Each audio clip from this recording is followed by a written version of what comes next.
Hello friends, good evening. जब आप भारत के ऑनलाइन क्लासेज में आप सभी का स्वागत है। फ्रेंड्स, हम पुनः क्लास को कंटिन्यू करेंगे।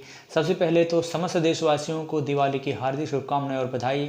प्रकाश और उल्लास के इस पावन पर्व पर समस्त देशवासियों को तहे दिल से बधाई। और हम लोग क्लास को पुनः कंटिन्यू करते हैं और बात हम लोग कर रहे हैं इस समय मध्यकालीन इतिहास के। और मध्यकालीन इतिहास में खासकर हम लोग राजपूत काल का अध्ययन कर रहे हैं। राजपूत काल ये सामंतवाद के युग के नाम से जाना जाता है। कई स्वतंत्र शासकों ने अपनी अलग अलग क्षेत्रों में अपना स्वतंत्र शासन स्थापित कर लिया था। इसी संदर्भ में हमने कई राजपूत राजवंशों के बारे में अध्ययन किया, खासकर गढ़वाल वंश, चंदेल वंश, परमार वंश, कई राजवंशों के बारे में अध्ययन किया। और आज हम बात करेंगे सोलंकी के चालुक्य की। आज हम सोलंकी के चालुक्य की बात करेंगे। सोलंकी के चालुक्य अग्निकुल से उत्पन्न राजपूतों में सोलंकी के चालुक्य एक प्रमुख राजपूत शासकों में से एक थे। और मूलराज प्रथम के द्वारा सोलंकी के चालुक्य वंश की स्थापना की गई। सोलंकी के चालुक्य प्रतिहारों के सामंत थे। सोलंकी के चालुक्य प्रतिहारों के सामंत थे।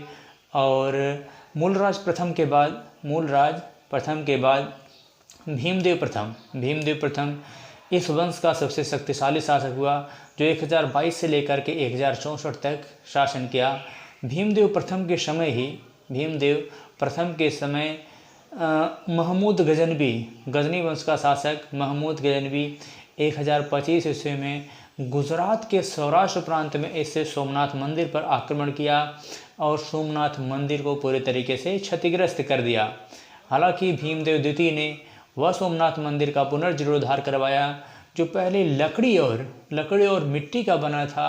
उसको इसने क्या कराया? पत्थर से कराया। इसने जो है पत्थर से बनवाया, पुनर्जीर्णोद्धार करवाया।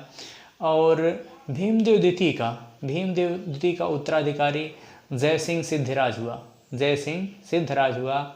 और जयसिंह सिद्धराज जिसे कहा जाता है कि इसने जो है आबू पर्वत पर अपने 7 पूर्वजों की गजारोही मूर्तियां स्थापित की थी जयसिंह सिद्धराज ने। इसके समय की ये महत्वपूर्ण उपलब्धि थी। और गुजरात के सोलंकी के चालुक्य जो थे ये जैन धर्म के उपासक थे, जैन मतानुयायी थे। और चूँकि इसका कोई पुत्र नहीं था तो इसने अपना उत्तराधिकारी अपने मंत्री उदयन के पुत्र बाहड़ को नियुक्त किया। इसके बाद इसका उत्तराधिकारी जो हुआ वह कुमारपाल जिसने एक लंबे समय तक गुजरात पर शासन किया। और कुमारपाल के शासनकाल को गुजरात के इतिहास में एक उदार शासक के रूप में जाना जाता है। और इसने जो है इसके समय जैन आचार्य हेमचंद्र ने इसे जैन धर्म में दीक्षित किया था। और साथ ही साथ हेमचंद के साथ इसने सोमनाथ मंदिर में भगवान शिव की पूजा और अर्चना की थी।